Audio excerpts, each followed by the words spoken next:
right, everybody. Welcome to Doc's Den, podcast episode number 3, believe it or not. I'm excited about today's guest and little backstory.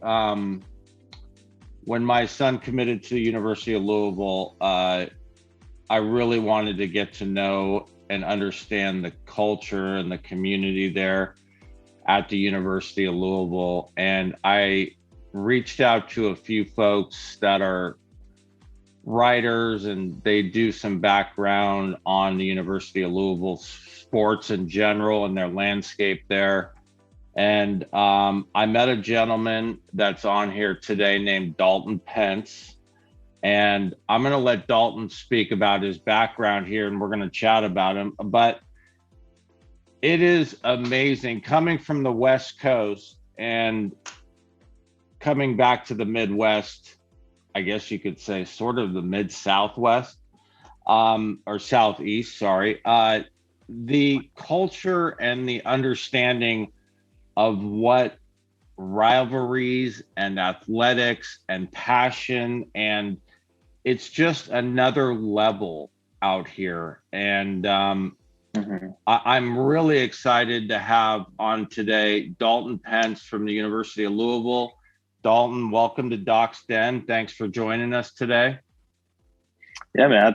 Thanks for having me on. I know it's been a trying to get it scheduled, but I'm glad. I hate to have this backdrop. Makes me look I'm in an abandoned room, but definitely appreciate you having me on, man.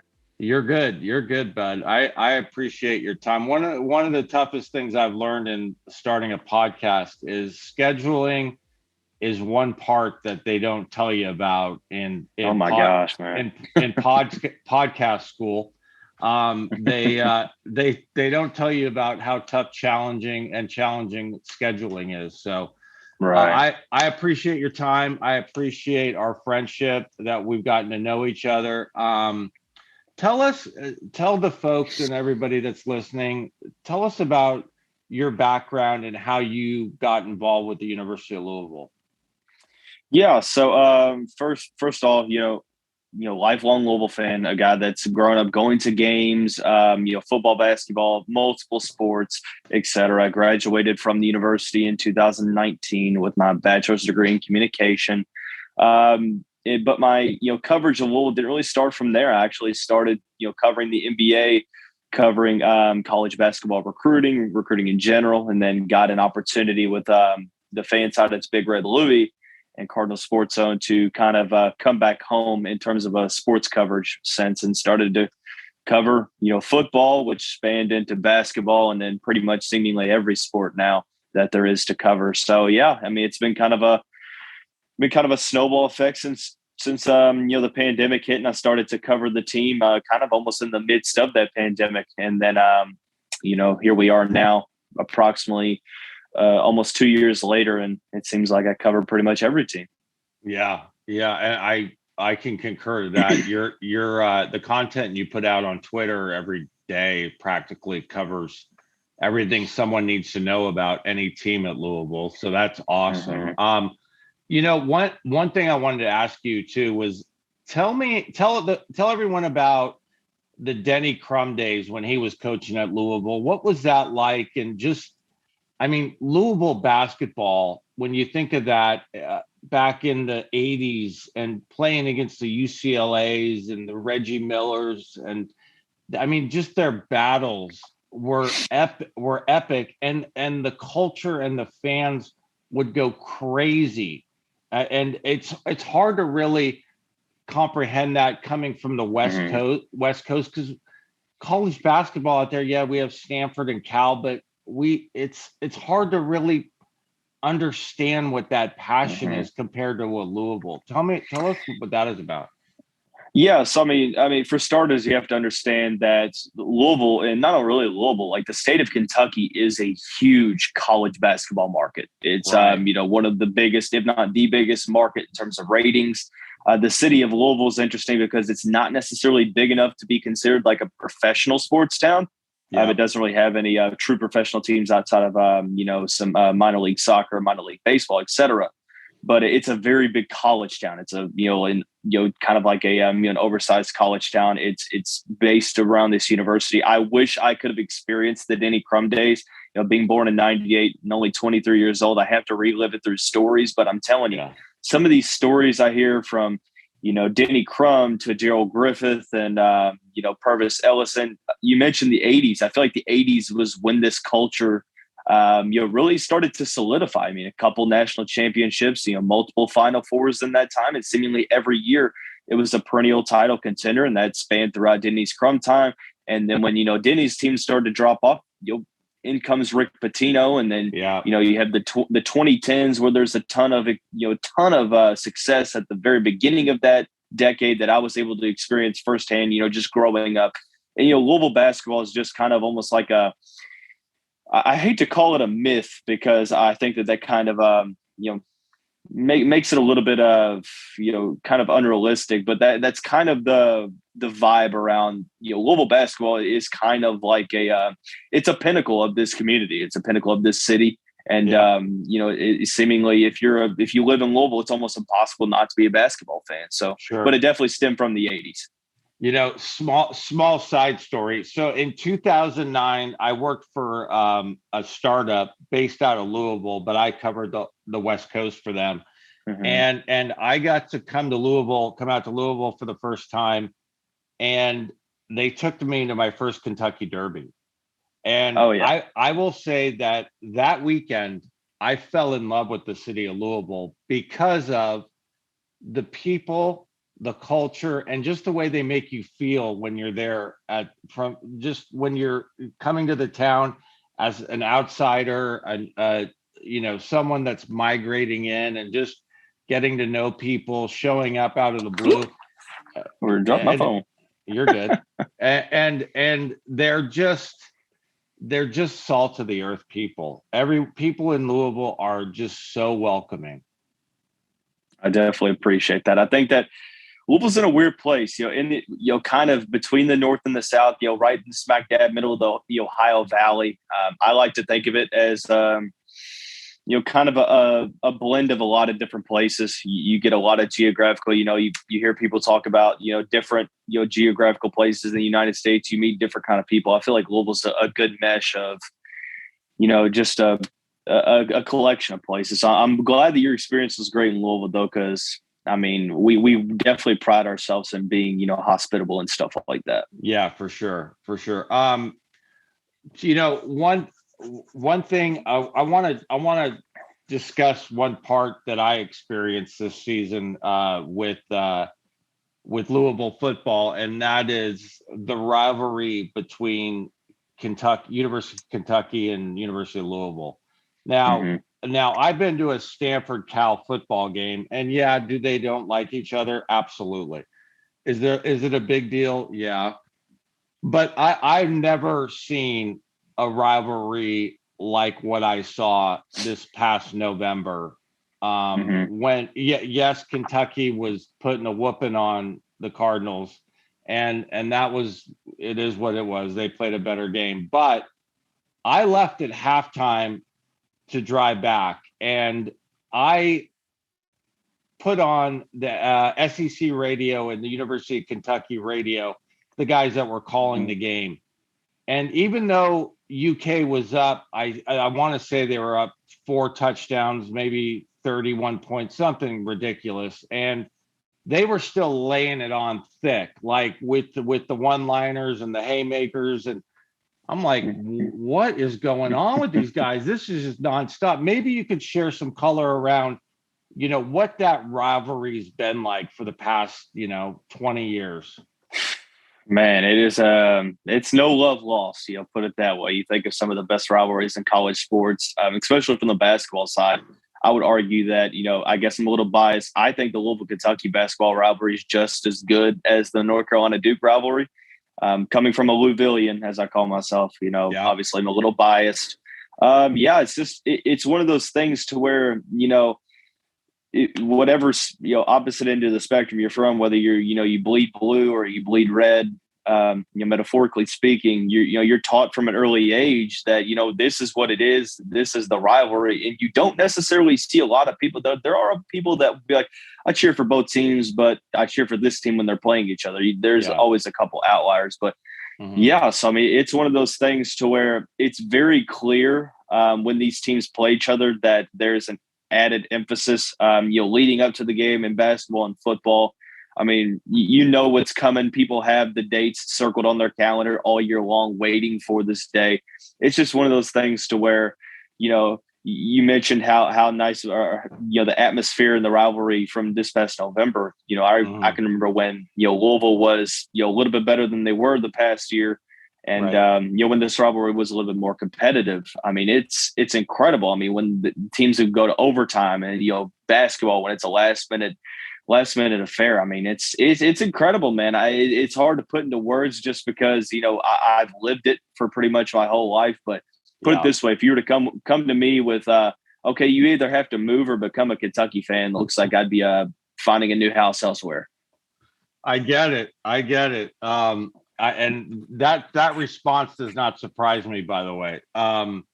The blend of Kentuckians at that game this past November. I mean, you were either wearing red or blue. That was obvious. But boy, were they giving it to each other. I mean, just laying it on thick. And, and it's like it was a year of just just a year of aggression that they wanted to get off their chest. And whether I don't, it's hard for me to just come in and share my opinions because I'm some California guy who, all of a sudden my kid goes to school there and it's, like I'm ingrained. No, I mean, I need to understand the passion, the culture, and the history behind that rivalry to really make it understand and make sense to folks. It's definitely something that I was when I left saying, well, this is going to be awesome for the next 5 years, whatever, to watch this rivalry and see how this unfolds, because to see people just emotionally invest themselves into two teams and follow everything they do and give their heart and soul into it, it's really rewarding for me personally, just to see that passion that folks have for the game. Do you tell us the current state of Louisville athletics today? Where you don't really have to go into basketball or baseball or football, but where is the landscape today? I mean, and to level set that. Well, I'll say it from two perspectives. I think if you're looking at it as an outsider, looking in, when you hear the words University of Louisville athletics, the first thing that comes to mind is turmoil.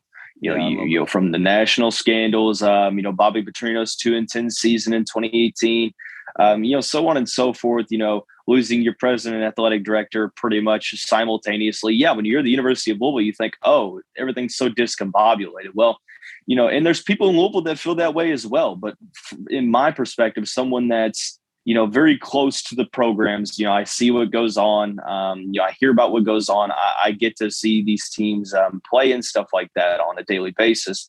Yeah. I don't necessarily think there's that much dissonance because, sure, football here and there, maybe there were some games where we, maybe should have won, yada, yada, yada. Basketball, obviously, you don't like to be as bad as they are this year, but, there's positive stuff on the horizon.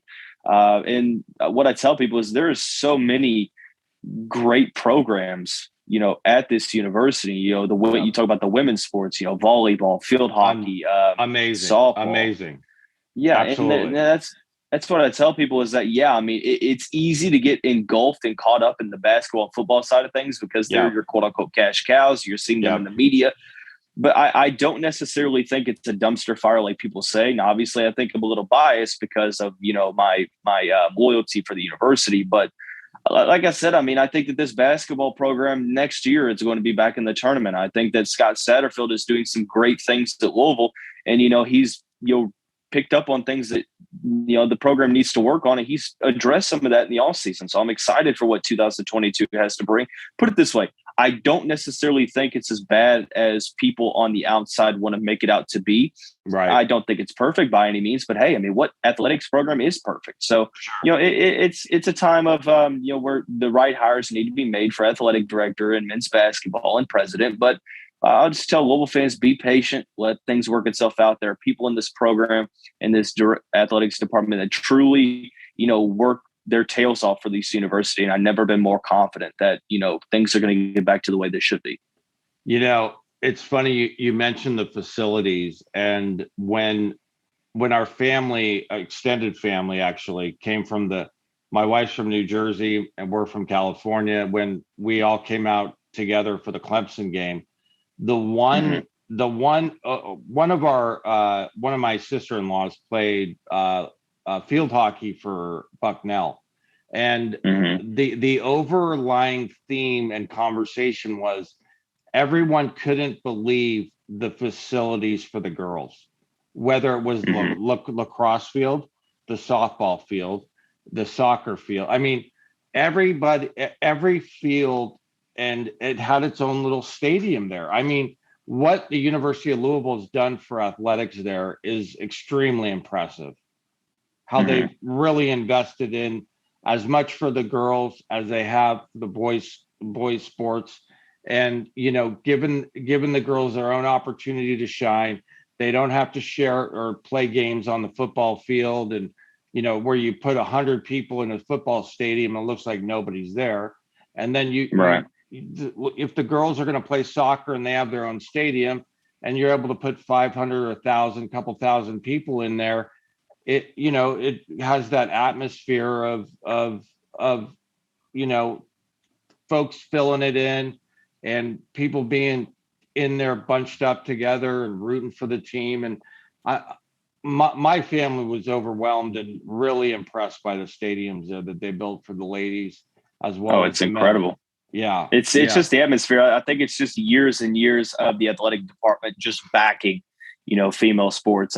They've really taken, Title IX very seriously. And I'm not saying other places don't, but I think this is more just an indication, indicative of how well Louisville has really, built these programs up. Like you said, I think the facilities are number one and stuff like that. They've also got great head coaches and leadership staffs and just people within the athletic department. I wish I could have an hour to just name all people that work behind the scenes that don't get the credit. But like you said, I mean, I think it starts with the facilities. I mean, the Yum Center, Mark and Cindy Lynn Soccer Stadium, which is basically a professional stadium. I mean, the lacrosse field, Traeger Stadium, the field hockey. I mean, it goes on. One stadium I'm excited to see this spring is a baseball game in that baseball stadium, by the way. Jim Patterson's great. It's basically a minor league stadium. And they're adding on. I mean, it's got some renovations coming to it. Yeah, it's got some renovations coming to it. I'm telling you, it's put it this way. It's one of my, I do some announcing. I forgot to mention that a little bit, but that's one of my favorite places I've ever announced because it's just the way that it's built. The sounds just it packs it in, although it's a very open field stadium. So, I mean, Jim Patterson is a great atmosphere for what's going to be a great baseball team as well. Well, he sounds like a cool guy just from his last name. I don't know if he spells it the same, but it sounds like we have a lot of good things in common just from us having the same last name. But when is the first baseball game, by the way? They actually, the baseball team plays this weekend. They play this weekend. They start their tournament. They always go down to Florida for like a little jamboree to start the season. But it's interesting because they have oh my gosh, it's like upwards of 15 straight home games to start the season. So wow, for anybody listening that wants to get out there and watch some baseball, doesn't have a lot of stuff to do, might be a little chilly, but I'm telling you, I mean, it's a great atmosphere. They've got some good teams coming in for the non-conference slate. And they've got like 18 straight home games. It's something wild. Something I've never seen before. Right. Absolutely. Let's talk a little bit because we're here. Let's talk about Louisville football for a minute. What are your thoughts? What are your thoughts on this past season? And what are your hopes and optimism for the future? Um, I kind of alluded to a little bit. I think that there was, a couple plays that separated this team from being 6-6 and 9-3 and competing for an ACC championship contention. Now, obviously, there are there's some spots on the defense that had me a little bit less optimistic than others. But I think that this team was very good offensively. They got better as the season went on, and outside of the Mississippi game, outside of the Kentucky game, there really wasn't a game in which they weren't in. So even in the losses, there are some positives to spin. I know at the end of the day, I'm really not a moral victories guy, but I will call it like I see it. Call a spade, and that's the fact that it's not like this team's going out there and they're getting beat handedly, 6 times in a season. Like 4 of their 6 losses come to teams that they probably should have beaten, put it that way. And the other two teams they lost to are going to be in the top 25 next year to start the season. So it is what it is. Didn't necessarily end the way I wanted it to. I really liked what he's done, Scott Satterfield, has done with the hires that he's made in the offseason. I like what he's done recruiting for 2023. He's kind of alleviated some of the concerns that people have had around him in year 4 of the program. But I think with the schedule that they have, I'm looking for the team to take the next step. In terms of optimism, you asked what I would like to see a little bit more in 2022. I want to see a little bit of a shift schematically on defense. It seems like with the reports coming out that they're going to switch to a possible 4-3 base, it shows that Brian Brown and Wesley McGriff are, at least open to trying new things. So that's definitely good. So we'll see how, I think year 4 is going to be a telltale sign for a lot of things. So I'm kind of in wait and see approach at this point. I'm not, quick to make a judgment on either hand. I just want to see how this team performs next year, but I'm getting more optimistic as the months go on.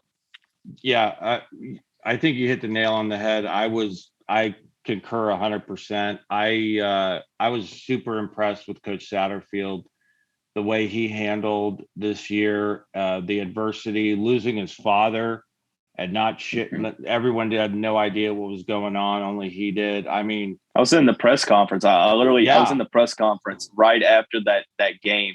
And, obviously he looked a little forlorn because, they just gotten beaten pretty badly. But, I didn't know until about 15 minutes after I had left the stadium that his father had passed. And, people were just bashing him for the answers that he was giving. And I get it. You put it this way. There's nothing that anyone's going to say after a big loss like that in a press conference that's going to appeal to you. So I think people, jumped the gun a little bit. And, I felt for him. Like I felt really bad for him. Obviously, that doesn't excuse the loss, but that brings you to a little bit of compassion and a little bit of empathy and stuff like that. So still wish him the best of luck. It's something that people never get over. But, like you said, I think he's handled things definitely. Put it this way, he's handled things better than I would if I was in his situation. Yeah, agreed. And I will say that a lot of coaches during the recruiting process go and just say hi and blah, blah, blah, shake hands, kiss babies. Coach Satterfield went above and beyond and invited us into his office, my wife and I, and we just had a 30-minute conversation with him about life and things. And it's just the way he handled his business and the way he treats people, I could just see that it's not surface level. It's it's emotional and it's in his heart. And I got to tell you, I think my son's found his home for the next 4 or 5 years, and we couldn't be happier. And all the people in Louisville that have that we've met over the past 12 months or 18 months have just been fantastic. And it's just a great group of people. That's the best way to put it. Just a great group of people. It's like a second family. I'm definitely glad that he has found his home here. That's something that, Louisville doesn't, it's in a weird situation. Louisville, not naive enough to think that it's like a top program, like a Texas or Alabama, Clemson, LSU, so on and so forth. It's not in the bright lights of like an LA or a Miami or anything like that, but we definitely, take pride in, in just surrounding ourselves as a community and as a city around, this athletics program and around this university as a whole. So we definitely take pride in that. Absolutely. Well, pal, I appreciate you jumping on here short notice and talking Louisville and Louisville sports and athletics. And I don't think I won't be come May, first weekend in May. Don't think I won't be hitting you up when I get up there for the Derby. Oh, 100%, 100%. You know that there might be some bourbon drank that day. That is perfectly fine with me. I'll partake in that.